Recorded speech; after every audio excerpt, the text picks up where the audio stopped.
U godinu dana zaista se može pročitati više od 30 knjiga. Evo ja sam uspio oko 35, naravno u sva tri oblika. I audio knjige i digitalne knjige, e-knjige i naravno ove obične knjige, kako bi rekli. Sigurno je naravno da sam puno naučio, ali ono što sam nekako shvatio je da nisu to neke činjenice i neke definicije, nego to su jednostavno ideje koje se upiju u tebe i možda ih ne mogu ovako i nabrojati, ali zapravo to je postalo nekako dio mene i sve se stopilo.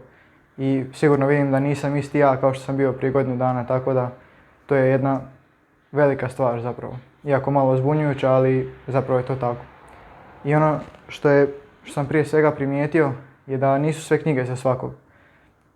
Jednostavno neki ljudi uopće ne mogu i ne vole čitati, a neki jednostavno ne mogu čitati sve vrste knjiga. Tako je bilo i sa mnom i mogu reći da se sve može naučiti, na sve se može adaptirati i jednostavno prvo treba krenuti s tim da čitaš ono što voliš. A onda ćeš postepeno nekako ući u taj ritam jer jednostavno čitanje zahtijeva velik fokus i onda ćeš zapravo moći i postepeno ćeš doći do toga da možeš čitati i ostale vrste knjiga kad shvatiš da zapravo svaka knjiga u sebi sadrži velike ideje i pouke i jednostavno te mijenja iz korijena, kako bi rekao. Tako da je prva velika ideja koju sam naučio iz ovih silnih knjiga je da postaješ ono o čemu razmišljaš, a ono što ti jesi, to zapravo privlačiš. Dakle, sve tvoje misli te grade na zapravo dnevnoj bazi. Ono o čemu svaki dan razmišljaš, što unosiš u sebe, tu naravno mislim na podatke, na činjenice koje učiš, na ljude kojima se okružuješ, sve to postaje dio tebe. Kao što sam malo prije rekao, da knjige koje čitaš, to ne postaju dio tebe. I to zapravo je velika istina. I nakon toga, ono što ti jesi, to zapravo i privlačiš. Možeš imati neke druge želje, možeš imati nešto što želiš privući, ali ako to nisi ti, onda to neće doći tebi. Jer privlačiš ono što ti zapravo jesi.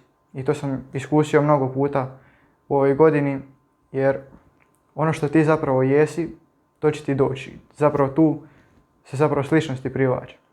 Jer iako želiš nešto drugo, želiš nešto veće, bolje, ali ako to nisi ti, to ti neće doći. I zato prvi zapravo zadatak koji trebaš je postati to što ti želiš. Dakle, jednom sam slušao jednog čovjeka koji je rekao kad imaš nešto što želiš, da kažem, privući, onda napiši to na papir i postani to. Jer kad postaneš to, onda će ti to zapravo i doći. A to zapravo dovodi do druge velike pouke koja zapravo glasi da trebaš biti sebi na prvom mjestu, da se trebaš prvo pobrinuti za sebe da bi se mogao pobrinuti za druge. Trebaš prvo voliti sebe da bi tu ljubav mogao dati drugima. Jer ljubav je zapravo kad se nađu dva cjelovita bića i oni postaju još jedno veće biće, jedan zapravo tim koji onda ima još veću vrijednost. Ne dolaze tu da se nadopune, nego da zapravo naprave još nešto veće i još bolje. Jer ako ti sam sebe ne možeš upotpuniti i zadovoljiti, napraviti da si ti sretan sam sa sobom, ako sebe ne voliš i ne brineš se o sebi, onda to niko drugi neće moći napraviti. I zato prva dužnost, da kažem, je napraviti, zavoliti jednostavno sebe, biti zahvalan na svemu što imaš i onda ćeš zapravo moći dati tu ljubav drugima. I to jednostavno sve kreće od tebe. Treća velika ideja i lekcija koju sam naučio je da te teške stvari čine jači. Da kad radiš puno teških stvari, onda postaješ jači i tvrđi, da kažem. I ako ti nešto danas nije teško, onda ti to sutra neće biti lagano. I zato trebaš se što više izlagati teškim stvarima, jednostavno zavoliti raditi teške stvari i tako ćeš zapravo doći do toga da ti postaneš čvrst i da možeš savladavati sve što ti stane na put. I zapravo onda neće biti prepreka. Jer zapravo prepreke ne postoje. To je ono što je četvrta velika lekcija, da trebaš postavljati ciljeve toliko visoko da te zapravo plaše, da jednostavno nema granice. Trebaš imati mentalitet samuraja i toliku samouvjerenost da zapravo imaš tu vjeru, iako to nešto još nisi ostvario i to je samo ideja, a ti trebaš vjerovati u sebe da ti to možeš ostvariti. Jer zapravo sve možeš ostvariti. Ono što možeš zamisliti, to možeš i ostvariti. I zapravo ono što god stvaraš, napravi to što je jednostavnijim, jer jednostavnije je bolje. I lakše prihvatljivo, lakše probavljivo i onda će na kraju krajeva i tebi to biti lakše za stvoriti. I peta lekcija koja je, kao i sve ove ostale, jedva se ugurala ovih 5 jer zaista sam toliko toga naučio da je bilo teško gurat i napisati samo ovih 5, ali ova 5. lekcija je da se navike nakupljaju i zapravo se naslaguju jedan na drugu. To su sve slojevi i svaki dan što radiš je jedan sloj. I onda, ali stvar je u tome da to ne raste linearno nego eksponencijalno. Dakle, možeš nešto raditi, dakle s nečim se patiti, da kažem, mjesecima.